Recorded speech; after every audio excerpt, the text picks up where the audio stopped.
I'm Robbie Bell out here with Vital MX, riding the 2016 YZ250X. My first impression of the 250X was how much fun it was. The second I swung my leg over, I felt how light it was, especially we're all so used to the 454 strokes now. So getting back on a 252 stroke was just such a blast to ride. You can just push it wherever you want to, flick the bike around. The power was super responsive, but it was still smooth. You could tell it was a bit more of an off-road model. The fact that it was just a little bit smoother, but it still had plenty of pep to get you through, get you through any of the soft sand or any of the loam. As far as the riding experience, I don't think it gets much better than the 250X. I mean, it really has all the power you need especially for a play bike. If you're looking for a bike to just, on the weekends, take it out to a moto track or out to the trails, kind of a bike of all trades, basically. It's the perfect setup. It's so much fun to just flick around in the trails and then take it on the vet track and do some motos. And it's super versatile, super easy to ride, easy on your body, and just so much fun.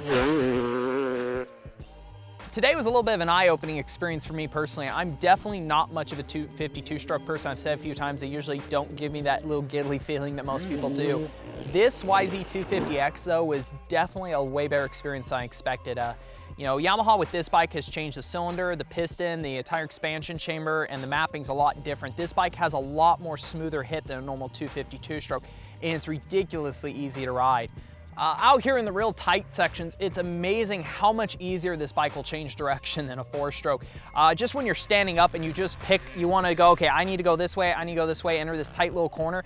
They back in so much easier under control and the real snappy, where normally with the 4-stroke, you need to have that front end lead in, where if there's no entrance in a corner and you're just banking off, the 2-stroke is just so easy to slide in, just light the throttle and come out, and it's really rewarding, that tight stuff. It does take a little bit more thought to ride on how you're gonna approach stuff, but at the same time, there's certain things with it that are just so much easier to do than on the 450. Admittedly, once you get out into the real high-speed stuff, yeah, a 450 just shreds this bike. It just doesn't have that gigantic, endless power.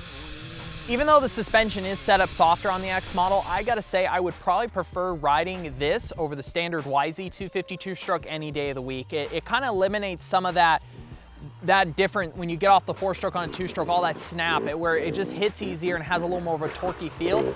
It gives you the benefit of the lightweight of the 2-stroke, the ease of riding, but at the same time, you're kind of getting the easier feel of the power band from the 4-stroke. Personally, I would stiffen up the suspension on this and really ride it on moto any day. I think the biggest standout point on why this thing is so much fun is when you get really out of control on the 450, you just feel like the bike's gonna get away from you. On the 2-stroke, it's just so easy to let it dance underneath you and just know that you can hang it out and you can just get away with it and have such a good time.